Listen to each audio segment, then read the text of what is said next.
Hello, this is Patrice, and for the next hour, I will be reading from the June 16th issue of the front section of the New York Times on the Niagara Frontier Radio Reading Service. The Iran war permanently altered the global economy. The global order has been altered, and economies are unlikely to simply pick up where they left off before the US and Israel began bombing Iran. This is an article by Patricia Cohen. The framework deal between the United States and Iran sets the stage for an end to the bursts of violence and debilitating disruption of energy deliveries and trade in the Persian Gulf. But don't expect economies around the globe to simply pick up where they left off before the United States and Israel began bombing Iran on February 28th. The war has set in motion changes that will be hard to reverse. The global energy order is being reshaped. The near shutdown in oil and gas deliveries from the Middle East and the leap in prices are causing a shift in power. Energy producers from the Gulf to the Americas are jockeying to maintain or increase their dominance, and customers are struggling to reduce their dependency and shore up their supply. As a result, the energy market is changing, the energy mix is changing, and the energy players are changing. The profound vulnerability of countries throughout Asia, Europe, and elsewhere that depend on imported energy is supercharging the hunt for alternatives. In some places, like South Korea and Japan, that has led to an increased use of dirtier fuels like coal.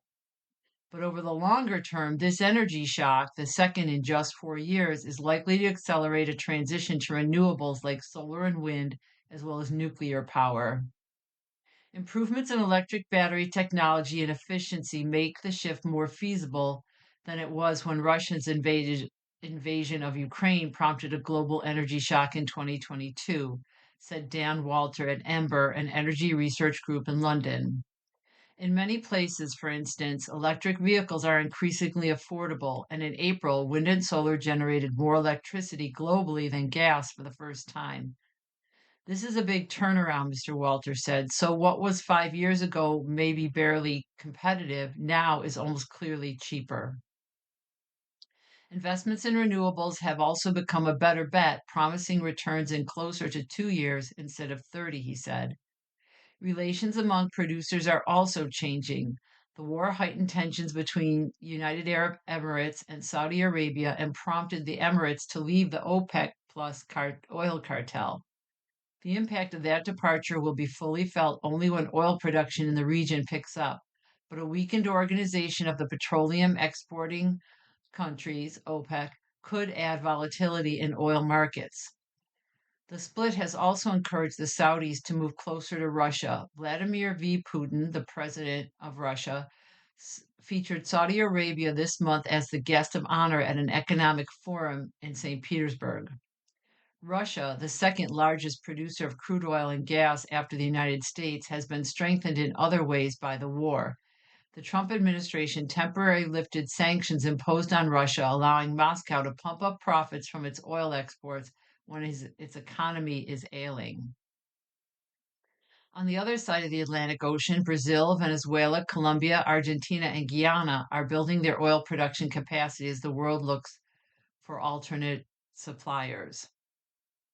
China is a major beneficiary. The push to build out and diversify energy networks is going to continue long after the war ends, and China is poised to benefit most from the expected boom in renewables. It is leagues ahead of the rest of the world in producing wind turbines, high voltage cables, transformers, solar panels, batteries, software to manage energy flows, and more. China's increasing role ensuring that other countries have a dependable supply of energy amplifies its strategic influence and importance. China looks to be an out and out winner, analysts from Wood Mackenzie, a global energy consulting firm, concluded. The Trump administration's aggressive push to halt renewables energy projects and even paying companies to cancel wind farms means the United States is essentially withdrawing from this global competition and ceding the industrial and technological advantage to its biggest rival.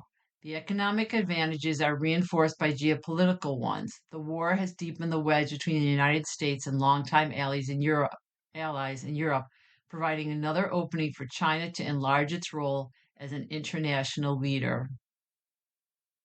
I'm just going to summarize the headlines from the rest of the article. The next section goes on to discuss reestablishing trust will be difficult.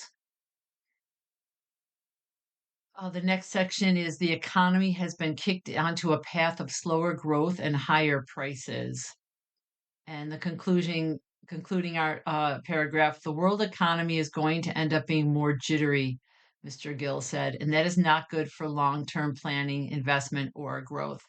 Again, this is a longer article. The number to call to hear it all, 716-821-5555. Iran war live updates. Talks on final agreement will begin Friday, Tehran says. Iran's foreign minister said that the new negotiations with the United States would start immediately after their preliminary deal is signed. President Trump reiterated that the initial pact ensures Iran will not obtain a nuclear weapon. This article is contributed by Leo Sands, Francesca Regalado, and John Young. Here's the latest. Iran said on Tuesday that talks on a permanent peace deal with the United States would begin immediately after the country signed a preliminary agreement on Friday, as President Trump reiterated his claim that it prevents Iran from obtaining a nuclear weapon. Iran will never have a nuclear weapon. It says it loud and clear, Mr. Trump said on Tuesday at the Group of Seven summit in France. Under the preliminary agreement, the United States and Iran agreed to a new 60-day ceasefire and to reopen the Strait of Hormuz. But the text has not been publicly released, and the thorniest differences between the two sides, including the future of Iran's nuclear program, have been deferred to the next round of negotiations. Abbas Araghchi, Iran's foreign minister, said on Tuesday that he also expected Israeli forces to immediately withdraw from Lebanon and halt their attacks in the country.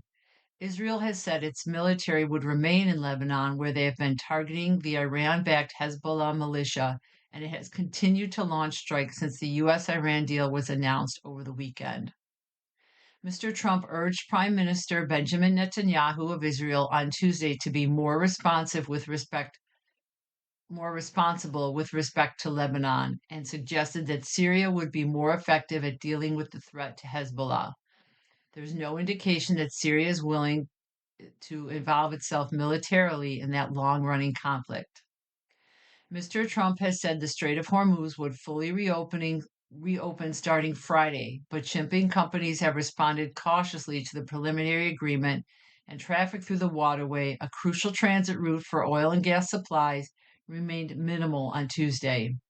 Some companies have warned that they would need more details and security guarantees before resuming operations there. Here's what else we're covering. Oil prices. The price of Brent crude, the global oil benchmark, fell more than 2.5% on Tuesday to its lowest level since mid-March, though it remains more than 10% higher than it was when the United States and Israel attacked Iran on February 28th. Securing the strait. Energy output is expected to take time to return to pre-war levels because the effort involved in restoring production and repairing damaged infrastructure. It will also depend on how quickly mines in the Strait of Hormuz can be found and neutralized. G7 summit. At the meeting on the south shore of Lake Geneva, the focus was on Ukraine and the Middle East as Mr. Trump sought to help to demine the Strait of Hormuz. U.S. senators react. Some lawmakers on Capitol Hill were reluctant to praise the Iran without seeing its terms, including Republicans like Senator John Thune of South Dakota, the majority leader, and Senator Lindsey Graham of South Carolina, a close ally of the president. Iran will enter nuclear talks feeling emboldened. Despite military setbacks during the war, Tehran is presenting a narrative of victory before negotiations with Washington. This is an article by Yegani Torbati. In the days after Iran and the United States reached a preliminary agreement to pause their war, Iranian politicians, generals, and clerics from a range of political factions described the deal as a victory that showed Tehran's resilience against a far more powerful enemy. That is the position Iran's leaders are pushing, even though the country lost a slew of its top political and military figures, suffered a battering to its stock of ballistic missiles, and was left an economy strained even further by naval blockade. Iran has taken a major step toward final victory. Mohammad Bagher Ghalibaf, the Speaker of the Iranian parliament, who has played a major role in negotiating the deal, wrote on social media on Monday.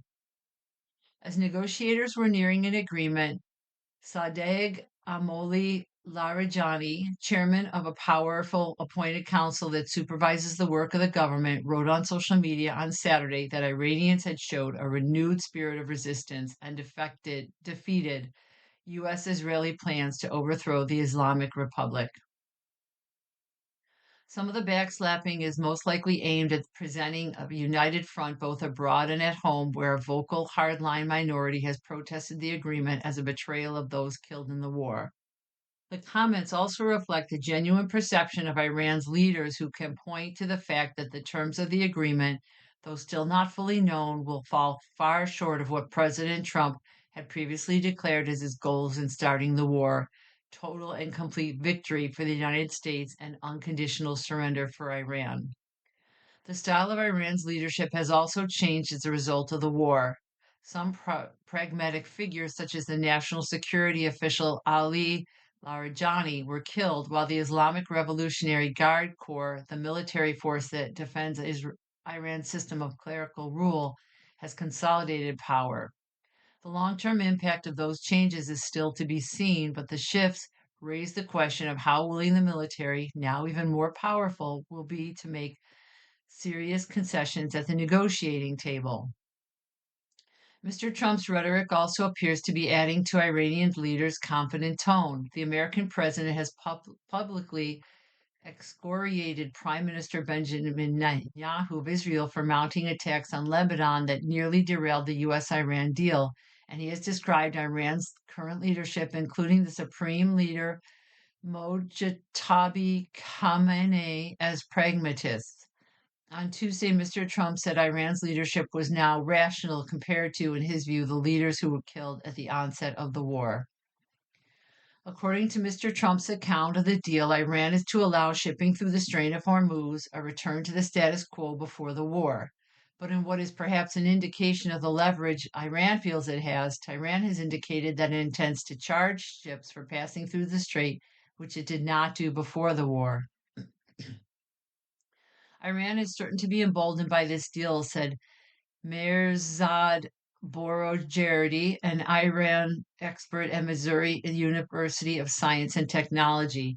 I cannot recall another instance in which Iran suffered such serious military setbacks yet emerged with what could be considered a diplomatic victory. In Iran, much of this narrative is a familiar one, honed during 8 years of war with Iraq. That war, which began in 1980, was framed by Iranian officials as an underdog struggle against a foreign invader and its powerful allies. Iran may have achieved more now than it did in the aftermath of that war, said Hamidreza Azizi, an Iranian security expert at the German Institute for International and Security Affairs. For the first time, its role in the Strait of Hormuz has, to some extent, been de facto recognized, while regional countries appear to be seeking accommodation with Iran rather than confrontation, he said. Iranian negotiators have even felt emboldened enough to insist that Lebanon, where Israel has been fighting Iran's ally Hezbollah, be included in the agreement. Mr. Azizi added, Iran has claimed the deal would extend to stopping fighting in Lebanon, though Israel has pushed back, saying its forces would remain there. The Iranian leadership sees itself as being able to dictate terms that, in its view, should be binding not only on the United States, but on Israel as well, Mr. Azizi said. The agreement punted the most vexing disputes between Iran and the United States, the fate of the Iranian nuclear program, and what kind of sanctions relief the country should receive in return for limiting it, to later rounds of talks expected to begin on Friday in Switzerland. With Iran entering those talks feeling confident, its negotiators may be unwilling to make compromises on the key points of disagreement, including the future of Iran's current stockpile of enriched uranium. The nuclear negotiations will be the real test of the durability of this arrangement, Mr. Boroujerdi said. If tensions in the Strait of Hormuz have subsided by that stage, Trump may find it more difficult to extract major concessions from Tehran. You are listening to a reading of articles and features from the front section of the New York Times on the Niagara Frontier Radio Reading Service. Live updates Ukraine and Middle East are focused as group of 7 leaders meet. After the U.S. reached a preliminary deal with Iran, the mood seemed lighter than had been expected. President Volodymyr Zelensky of Ukraine was hoping to shift leaders' attention to the war with Russia. This is an article contributed by Mark Landler, Erica L. Green, and Aurelian Breeden. Here's the latest. Until this past weekend, the Group of Seven summit in France had been shaping up as a confrontation between President Trump and world leaders frustrated at how this war with Iran has undermined global stability. Yet the mood appeared lighter on Tuesday after Mr. Trump's announcement of a preliminary deal with Iran, as leaders smiled and joked before the cameras in Avion-les-Bains. It's a city in France, I guess. Chancellor Friedrich Merz of Germany handed Mr. Trump a German soccer jersey with the number 47, calling it a belated 80th birthday present and saying in a social media post, "We're on the same team." The U.S.-Iran Framework Agreement raises the chances of reopening the Strait of Hormuz, delivering relief to European economies that have been choked by the disruption to oil and gas shipments. European leaders, in turn, have pledged to deploy ships to help marine traffic navigate the blocked waterway once it is clear that the new ceasefire will hold. At a bilateral meeting on Tuesday with the Emir of Qatar, Mr. Trump called the agreement a fair deal that should be successful, even though the details have yet to be released and it defers the most difficult negotiations to future talks. The focus at the summit on Tuesday, however, was the war in Ukraine. Before a closed-door session on the conflict, President Volodymyr Zelensky of Ukraine was greeted with hugs and kisses by leaders in the Group of Seven, which comprises France, Britain, Germany, Italy, Canada, Japan, and the United States. European leaders are preparing to act more independently of the United States, which they now see as an unreliable partner. Mr. Trump's comments at the summit exemplified his unpredictability. Though he said he had spoken to Mr. Zelensky on Tuesday morning and promised to do so again, he made clear that the war in Ukraine was not his top priority. It has no impact on us other than we sell weapons, he said at the summit. We're thousands of miles away. Here's what else we're covering. Iran talks. Iran's foreign minister said that the talks on a long-term agreement with the United States would begin immediately after they signed their preliminary deal on Friday. Shipping. Mr. Trump will look to secure the Group of Seven leaders' help in removing Iranian mines from the Strait of Hormuz once it reopens, according to a senior administration official who spoke on the condition of anonymity to preview the summit. But he is likely to face questions over his assertion that the strait will be permanently free of tolls, a claim that Iran has disputed. India. Prime Minister Narendra Modi is expected to meet Mr. Trump at the summit on Wednesday, just a week after U.S. attacks on commercial ships left 3 Indian sailors dead, further straining ties between the countries. Europe stayed out of the U.S.-Iran war. Now it's ready to act. For months, a coalition led by Britain and France has been preparing to send minesweepers and other ships to secure the strait once the fighting ends. That moment may finally be here.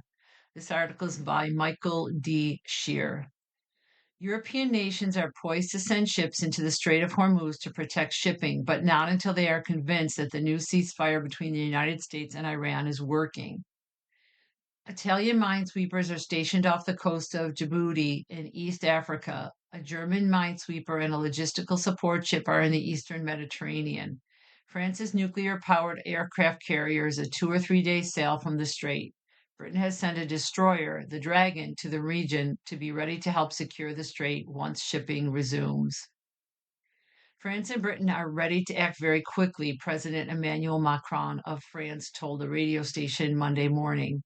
He said the two countries and their allies would do everything necessary to ensure a resumption of normal shipping of oil and other goods around the world without fear of attacks or any requirement to pay tolls. There are many other straits in the world, Mr. Macron said. If we charge a toll every time, what will be the consequence? You'll drive up prices for the entire world. As a group of seven meeting began on Monday in France, Europeans said their assets would be sent to the strait only once it was clear the ceasefire agreement would hold, unlike the false starts that led to a resumption of military strikes in recent months. Officials said the memorandum of understanding between the two countries had not been made public for governments to examine. Already, early signs of disagreement between the United States and Iran emerged on Monday when a spokesman for the Iranian foreign minister challenged Mr. Trump's claim that the strait would be permanently toll free. We are not seeking to levy transit tolls. However, fees will be charged in exchange for the services that are provided, Esmail Baghali, the spokesman said in a statement issued by Iran's state media. As the G7 leaders assembled in Evian-les-Bains, France, the issue of a toll-free passage underscored the anxiety of Europeans about the U.S.-Israeli war in Iran, which most of them opposed. Most of their nations stayed on the sidelines of the 3.5-month conflict, enraging Mr. Trump, who accused them of cowardice.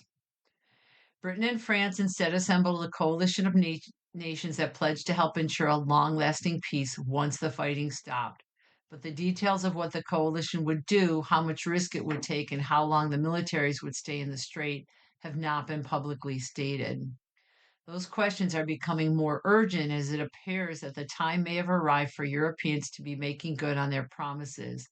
In a statement on Monday, Prime Minister Giorgia Meloni of Italy said that her country was ready, together with our other partners and subject to the necessary parliamentary authorization, to contribute to an international naval presence to support the full reopening of the Strait of Hormuz. But in an interview this month, Guido Crosetti, Italy's defense minister, cautioned that the country would commit troops and equipment only if it was. No country can enter into the conflict without being sure that their ships, which can't even defend themselves, won't be bombed, Mr. Crosetto said at the time.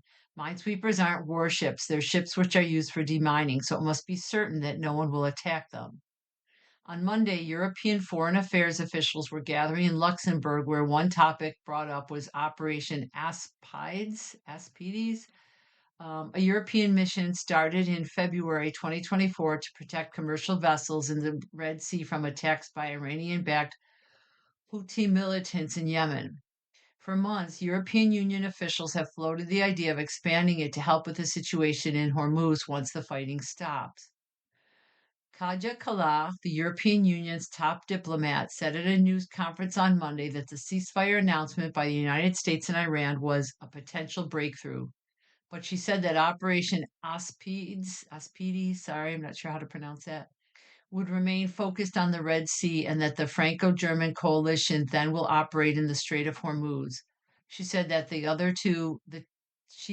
two operations go hand in hand and complement each other. Another subject discussed in Brussels and likely to be on the agenda in France is the question of the economic sanctions recently posed on Iran. Ursula von der Leyen, the president of the European Union's executive arm, said at a news conference at the G7 in France that the EU's sanctions on Iran address two main issues: human rights violations and weapons of mass destruction. The principle of sanctions is that we need real change on the ground before we can think about lifting them, she said. Friedrich Merz, the German chancellor, and his government are open to lifting sanctions on Iran as part of the deal, provided Iran complies with terms. But officials stress that any such relief must be approved by the full European Union. Germany will wait for the signing of the agreement on Friday to take concrete steps, German officials said on Monday. 6 takeaways from the Times investigation into Epstein's death. We considered every plausible theory of his death, both official and otherwise, seeking out the most persuasive arguments and evidence for each. This article was contributed by Charles Homans, Steve Eder, Jan Ransom, and Michael Rothfield. Jeffrey Epstein's death in federal custody in August 2019, which was ruled a suicide by New York City's medical examiner, has been the subject of suspicion and intrigue for nearly 7 years. The belief that Epstein was murdered, perhaps by someone with an interest in keeping him quiet, is widely held. For the most in depth investigation yet into his death, we consulted tens of thousands of pages of newly released documents, obtained Epstein's own notes handwritten in jail, never before made public, and interviewed dozens of people related to the case. Here are 6 takeaways from our article in the Times Magazine. Lots of new evidence suggests that Epstein was determined to end his life. Some important aspects of Epstein's last days remain unknown or mysterious, but an unknown is not the same thing as an alternative explanation. Our analysis of the security and staffing of the jail determined that entry to his cell by a would-be murderer in the period before his death would almost certainly have required an elaborate plot involving numerous participants with extensive, precise knowledge of the facility's particular security systems, malfunctions of those systems, and security protocols. In scores of interviews and the cache of documents, we found no indication that such a plot existed. By contrast, we found abundant evidence, much of it never before revealed, that for weeks before his death, Epstein had written about and discussed the idea of suicide and attempted it at least once and possibly 3 times. The second one, Epstein might have tried to kill himself more times than was previously known. 2.5 weeks before his death, Epstein made an apparent attempt to hang himself in his cell, an effort that failed because of the intervention of his cellmate at the time. Jail officials never officially determined whether it was a suicide attempt, but Epstein made his intentions clear in a note he left in his cell, found by a cellmate days later, a note that in both its content and its handwriting closely resembled other jail writings by Epstein that we obtained. And it might not have been the only previous attempt. Epstein's cellmate told us that he caught Epstein preparing to kill himself by hanging twice before. He said that he mentioned both incidents to corrections officers, but that they were not taken seriously. Number 3, Epstein talked about suicide in the weeks before his death. For weeks before his death on August 10th at the Metropolitan Correctional Center, Epstein made clear allusions to suicide in conversations with lawyers and inmates and in his own writings in jail. Besides the suicide note found by his first cellmate, Epstein left behind other despairing notes writing of only pain to me and others in the future, and wondering why should people I love suffer for my problem. In conversations with lawyers and other inmates, he spoke frankly about his inability to endure life in jail. More than one of them worried openly about his risk of self harm based on his statements and his behavior and his reassurances that were sometimes ominous. When Epstein's second and final cellmate was moved to a different facility, he recalled telling the jail staff, "He's not good to be alone." Number 4, warnings about Epstein's risk of suicide and the need to protect him were routinely ignored. By the time of his death, Epstein had been assigned twice to a special observation cell because of his suicide risk. He was known to have possibly attempted suicide once. Both of his cellmates said they relayed concerns about him to corrections officer, and he was flagged as a suicide risk by federal officers transporting him between jail and court. In spite of all this, he was left alone and unobserved in his final hours in violation of a specific orders that had been given about his supervision, an error that led directly to his death. Number 5, the handling of the death scene and evidence in Epstein's cell helped lead to lasting suspicions around his death. Only one guard saw Epstein's undisturbed body in his cell. The guard immediately moved Epstein in a futile attempt to resuscitate him, recalled a few specifics about the position in which he found the body, and told investigators what he knew only years later. Even which noose Epstein used to kill himself is not known for certain. There was more than one length of knotted fabric in his cell, and the only one taken into evidence at the time was determined by federal investigators years later to be the wrong noose. The death scene was disturbed by jail employees and paramedics to such a degree that federal investigators did not bother to collect DNA evidence. In other cases, forensic teams routinely collect DNA at trampled crime scenes. As a result, crucial information needed to accurately determine how Epstein died was lost, and though the news taken into evidence, which seemed at odds with the marks on Epstein's body, created the impression of mysterious inconsistencies in the physical evidence that would only be tentatively explained years later. Number 6, there are limits to what the autopsy of Epstein's body can tell us. Photographs taken of Epstein's body during his autopsy, some of which we reviewed with a number of pathologists, are among the few pieces of clear evidence regarding his death, and they present often conflicting and confounding indications about how he may have died. But based on the limited information available about how Epstein's body was found, the noose he most likely used, and how it was attached to the bunk bed in his cell, several forensic experts we interviewed thought the photos were still potentially consistent with at least one specific suicide scenario, and almost none of them believed that his manner of death, suicide or homicide, could be conclusively settled based on the medical evidence alone. You are listening to a reading of articles and features from the front section of the New York Times on the Niagara Frontier Radio Reading Service. How the Gerrymandering Wars End, an opinion guest essay by Nathaniel Rakich. Lawmakers in 9 states have scrambled to redraw congressional district lines since 2024, seeking to give their parties an edge in the race for the House. But the redistricting wars are not as fierce as they could be. Both parties are far from drawing the most ruthless gerrymanders they can. What would the House map look like if the cartographical arms race continued unchecked? It's possible to imagine nearly 3 dozen states redrawing their congressional lines by 2030. That would reshape the battleground for House control, though not in the way some Democrats fear. It's unlikely that Republicans would be able to construct for themselves a large permanent structural advantage in House elections. If both parties maxed out all the gerrymandering opportunities before them, the number of Democrats and Republicans sent to Congress might not change much. The number of competitive districts, however, would shrink to a mere handful. That would change American politics radically for the worse. In the election of 2024, there were 203 Republican leading House seats, districts that President Trump carried by 6 percentage points or more, according to data from Inside Elections. There were also 172 Democrat leaning House seats carried by former Vice President Kamala Harris by 6 points or more, and there were 60 seats between.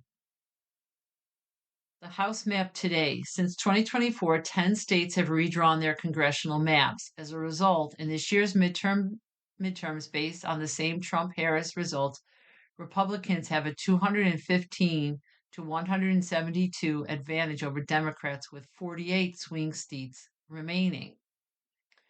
If Republicans redrew all the maps they control, but Republicans currently control the redistricting process in 9 additional states, including Georgia, Indiana, and South Carolina, where they could conceivably turn more blue or purple seats red in time for the 2028 election. And if Democrats did likewise, by contrast, there are just 4 states where Democrats currently have the power to move districts into their column. And if Republicans aggressively redrew the maps they just changed, the Republicans who run states such as Florida and Texas, which have already redistricted this year, could also go even further, eliminating almost all their Democratic seats. Republicans would have the advantage if all the states in which a single party controls redistricting gerrymandered to the max. The nation would have 237 Republican leading House seats, 161 Democrat leaning ones, and 37 swing seats, giving Republicans a firm House majority. But if Democrats bypass redistricting commissions in blue states, Democrats have other options. In 5 populous states, such as New York and New Jersey, independent or bipartisan commissions draw congressional lines, but Democrats could propose new maps and put them to statewide votes just as they did in California last year. Assuming California also revised its gerrymander to be maximally aggressive, the map would look like this. Sorry, I know you can't see it, but the map shows California, Colorado, Virginia, New York, and New Jersey as primarily blue districts. If Republicans did likewise in red states, Republicans also have 3 such opportunities, but in states with many fewer congressional districts. And the map shows those states as Montana, Utah, and Ohio. And if Democrats gain control of redistricting in more states, Democrats also have a chance of winning control of the redistricting process in 6 additional states by flipping governorships and state legislatures in places such as New Hampshire and Pennsylvania in this year's election. They could also win legislative supermajorities in Washington that could override that state's independent redistricting commission. And no other states to redistrict. The redistricting would probably have to stop there. It's physically impossible for most maps in other states to favor one party more than they already do. And 2 states with independent commissions appear to be insulated from partisan redistricting, Arizona and Michigan, purple states where it's unlikely that one party could marshal enough support to override their commissions. Neither party would have a majority, but swing states would vanish. If all the above happened, the National House map would have 213 Republican leading seats, 205 Democrat leading seats, and just 17 swing seats. This maximalist gerrymandering scenario probably will not occur exactly as I have laid it out, but thinking it through shows that each party is capable of countering the other's moves. Neither is likely to guarantee itself a majority through redistricting alone. This article continues on. I'm going to just kind of scroll to the end and read you the last couple of paragraphs. So, all but eliminating competitive House elections would be undemocratic and would worsen congressional gridlock. These effects would, in turn, threaten the legitimacy of America's democratic system. Polls show that more than half of Americans already believe democracy is not working. An unrestrained gerrymandering scramble would deepen this crisis of faith. When he started this year's redistricting fight, Mr. Trump might not have understood or cared about how it might harm the nation's politics. He just sought to tilt the House maps to his party's advantage. But pursuing this goal ultimately won't yield either party much more than it already has. It will just make American politics more dysfunctional. So again, I did skip a big chunk of the middle of this article. If you'd like to hear it in its entirety, please do call 716-821-5555 and someone will read you the entire article. The Biden verdict is in. It isn't pretty. This article is by Carlos Lozada. No matter how desperately Democrats may want to move beyond them or just forget about them altogether, the Bidens keep popping up. Jill has a memoir out, View from the East Wing, and Joe is working on one too. Hunter emotes all over social media, and the Democratic National Committee has grudgingly released a report blaming Kamala Harris's 2024 defeat in part on her reluctance to break with her old boss. On the final page of her book, Jill makes plain that the Bidens are determined to stick around. As Dylan Thomas wrote, we will not go gentle into that good night, but rage against the dying of the light. Nothing like quoting from a poem about defiance in the age of age and mortality to remind people of what went wrong with Joseph R. Biden Jr. Maybe they're hanging around because they feel that they never got their due. The Biden presidency was an odd one, overshadowed by the man who would be both its predecessor and its successor. During the 4 years that the Bidens lived in the White House, we all still lived in the so-called Trump era. Joe, whose eternal quest for the White House had a whiff of the obsessive, never even got a raucous balloon dropping convention, first because of COVID and then because he was out. Now, almost exactly 2 years removed from the debate night that ended Biden's political career, can his presidency be judged on its own merits, or did Biden matter mainly because he denied Donald Trump a second term and then handed him one? Presidency of Joseph R. Biden, a first historical assessment, a collection of historians and social scientists led by Julian Zelizer of Princeton University takes an early cut and the judgments draw blood. The administration was an animus interregnum, writes one. Biden was better suited for a time gone by, offers another. His presidency ended somewhere between tragedy and farce, concludes one more. The book is the latest in a Princeton University Press series passing judgment on a recently departed U.S. president. Zelizer edited similar volumes on Trump, Barack Obama, and George W. Bush, and its chapters methodically review the Biden administration's record on policy and politics, the battles with the Supreme Court, and the efforts to prosecute the January 6th rioters, Biden's equity agenda in education and racial justice, the failings of Biden economics on the pandemic crisis, the fights over transgender rights, which the president called the civil rights issue of our time, and border security, the challenges posed by China and Russia, the two fateful withdrawals, one from Afghanistan and the other from the 2024 race. Taken together, the historian's assessment point to a recurring challenge for Biden. His substantive defeats at times offered temporary political advantages, but his major successes failed to deliver sustained political benefits. And that is how you become a one-term president. Consider the Supreme Court's 2022 decision in Dobbs versus Jackson Women's Health Organization, which ended the constitutional right to abortion. Initial outrage against the ruling gave Biden and the Democrats a potential political lifeline, writes Mary Ziegler, a legal historian at the University of California, Davis, and provided a boost for the Democrats in the 2022 midterms. Yet Biden was unable to channel the rage that many Americans felt about the decision, Ziegler argues. Even Harris, who became the administration's top post-Dobbs proponent of abortion rights, could not adequately articulate, either as vice president or as the last-second nominee, what she would do about the matter other than run on it. In a sense, Dobbs defeated the Democrats twice over. Not only did it undermine abortion rights, but by improving the party's midterm performance, it reaffirmed the belief among Biden and his advisors that he had enough support in the public and the party to seek re-election. We know how that turned out. Persistent inflation and permissive border policy became dead weight on the Democrats' 2024 prospects. But even Biden's signature accomplishment failed to deliver much political gain. Biden defied cynics as he pushed through a massive legislative agenda during his first 2 years, Zelizer writes, citing the American Rescue Plan, the Inflation Reduction Act, and the Infrastructure Investment and Jobs Act. However, legislative success did not translate into political strength.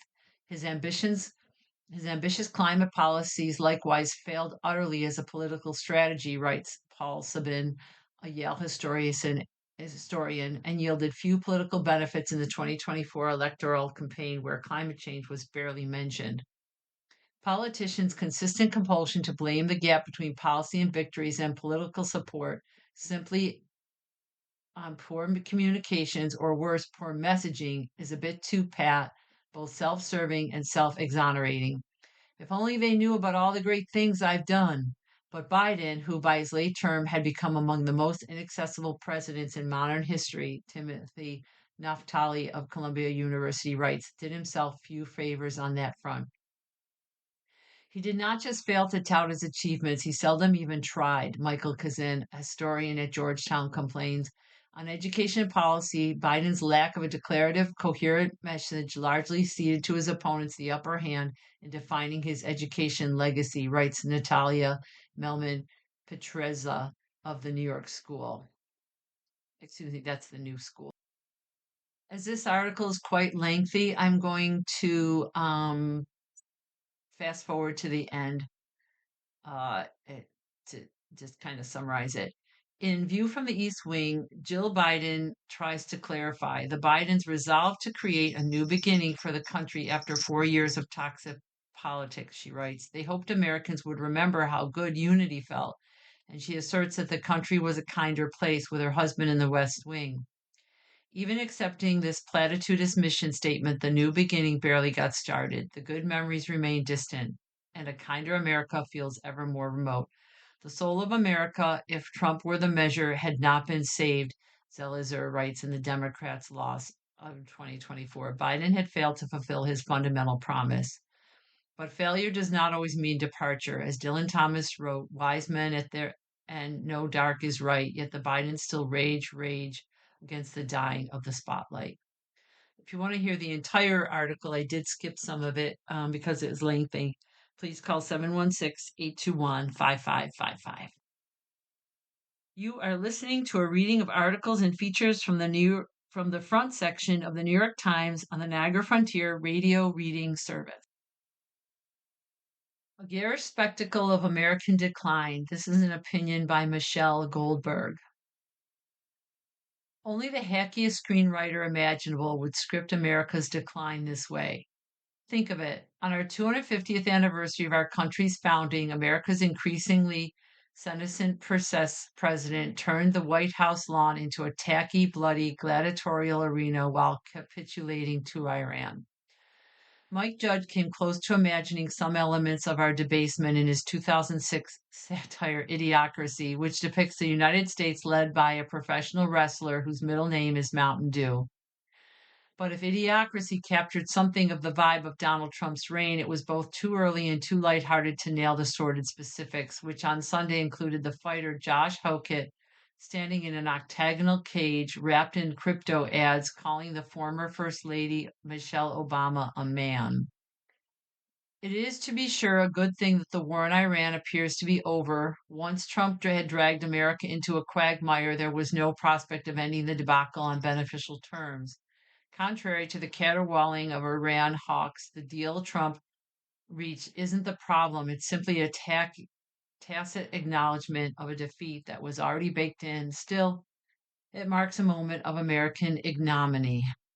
The fact that the strongest, the mightiest military power in the world, in cooperation with the mightiest intelligence agency in the world, Israel's, were not able to achieve any of their strategic objectives against a third rate regional power is quite stunning, said Ali Fayez, Iran project director at the International Crisis Group.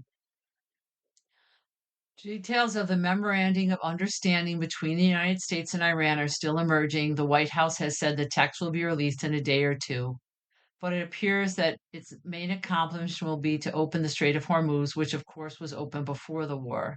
There's been no nuclear agreement. Reports suggest Iran has not had to give up its ballistic missile program or its support for proxies like Hezbollah. The beleaguered Iranian people have not, perhaps needless to say, been freed from their awful rulers. Though Vice President J.D. Vance has said Iran could have access to a $300 billion reconstruction fund, it's not clear what that will look like or whether Iran might use its control of the strait to collect some sort of toll. But by demonstrating its power to withstand American bombing while putting a chokehold on the global economy, it's achieved a level of deterrence it previously lacked. Iran is not likely to take seriously that the U.S. would return to war, certainly before the U.S. midterms, wrote Daniel Shapiro, Barack Obama's ambassador to Israel on social media. So that means we will be conducting diplomacy without a credible threat of force. Probably wasn't a coincidence that in the memorandum of understanding was finalized while Ultimate Fighting Championship cage matches were fought at the White House. In addition to marking the nation's quarter of a millennium, the UFC extravaganza was meant to celebrate Trump's 80th birthday. Both Iran and some Democrats suspected he wanted to get the Iran deal done in time for the occasion. And Trump might have hoped that the event, which at one point had a Marine Corps honor guard on stage with ring girls in sparkly red hot pants and a human-sized Monster Energy drink can, would help lure back some of the young men disillusioned by both his war and his mishandling of the economy. Maybe it will work. Joe Rogan, the podcast host who has been increasingly critical of Trump in recent months, agreed to serve as an announcer. The Wall Street Journal reported on one excited fan who drove 7 hours in the hope of seeing Trump's pageant and said it's like the Colosseum in real life. To America's founders, the fall of the Roman Republic and the rise of the Roman Empire was a cautionary tale. To parts of MAGA, it's apparently aspirational.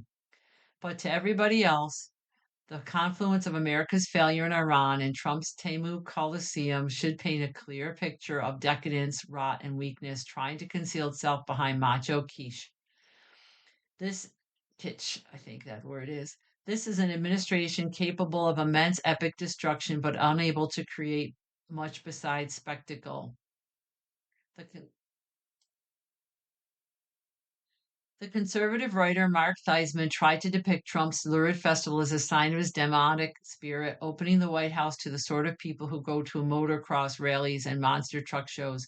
If you're offended by that, you may be an elitist snob, he wrote. Put aside for the moment the fact that Thiessen once clucked that Barack Obama was failing to maintain presidential dignity.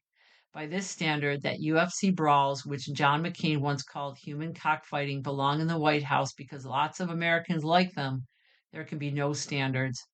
Like Ultimate Fighting, porn is extremely popular, but I somehow doubt Thiesman would defend a Democratic president who invited a bunch of OnlyFans creators to the Oval Office while he was losing a war.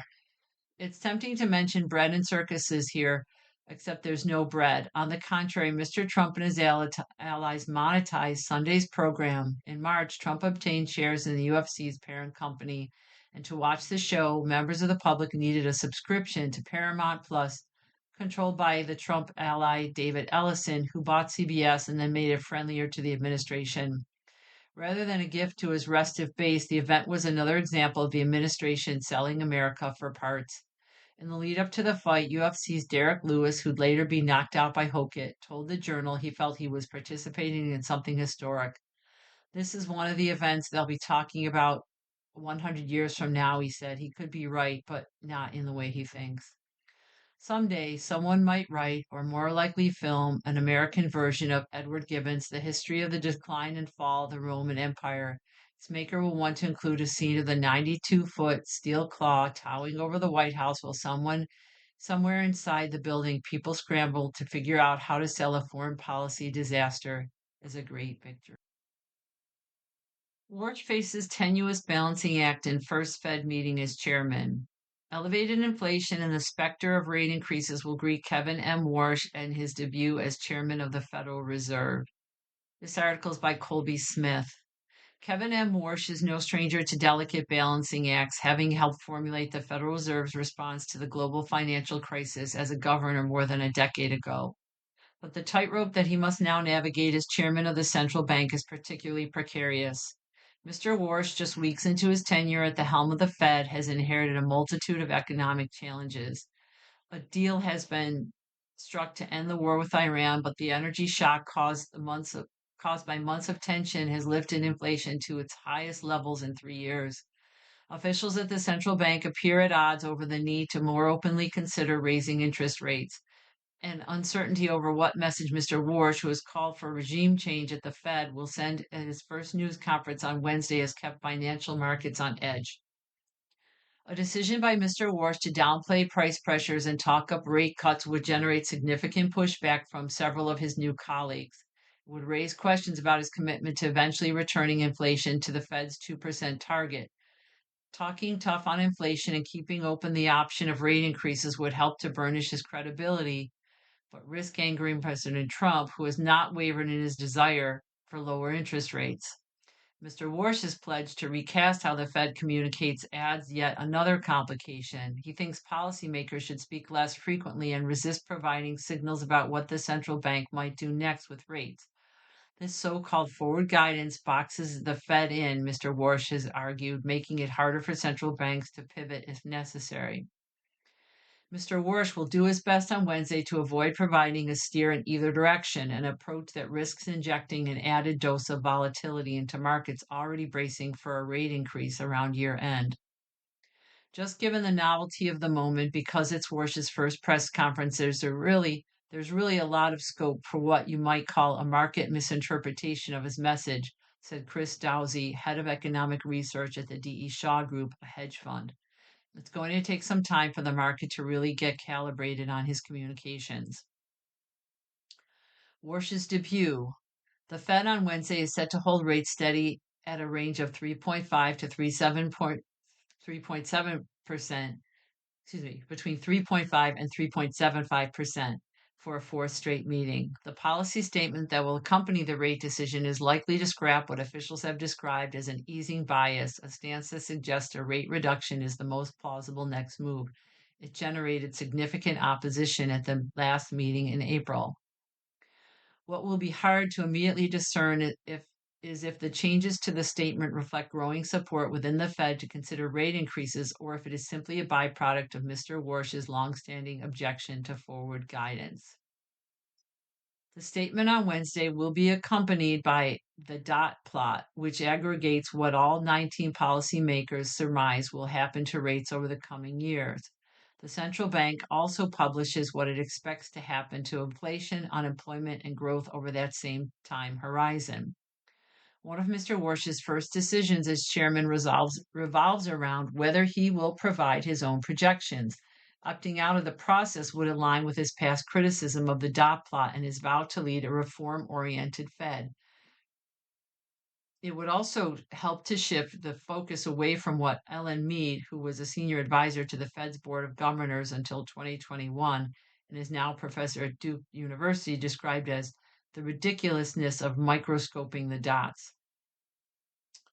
But there could be drawbacks. To not do so would look like a spiteful dissent against his own committee, said Michael Feroli, chief U.S. economist at J.P. Morgan. In this group of policymakers that Mr. Warsh will need to persuade if he is to make progress on the changes he wants to enact, including shrinking the Fed's 6.7 trillion portfolio of government bonds and mortgage-backed securities. Modifications to the cadence or the content of what the Fed publishes in terms of officials' forecasts do not require final approval by the committee, said Kurt Lewis, who served as senior advisor to Jerome Powell while he was Fed chair. But Mr. Lewis stressed that making these changes unilaterally would be a break with tradition. In the past, such alterations have occurred only after extensive deliberation until a consensus was reached, even if the support was not unanimous in the end. That was the case in 2012 when the Fed began publishing official rate projections. Again, this is long, so I'll just scroll down to the conclusion paragraph. Less communication is not necessarily less information, but if it is legitimately meaningful, less information, you should expect there to be a higher uncertainty about how policy works and therefore greater volatility, Mr. Lewis said. Again, to hear the whole article, 716-821-5555. You've been listening to a reading of articles and features from the June 16th issue of the front section of the New York Times. We read from the front section of the New York Times every Sunday at 1 p.m. Your reader has been Patrice. It's been my pleasure to read to you. Thank you for listening, and I hope you have a wonderful rest of your day.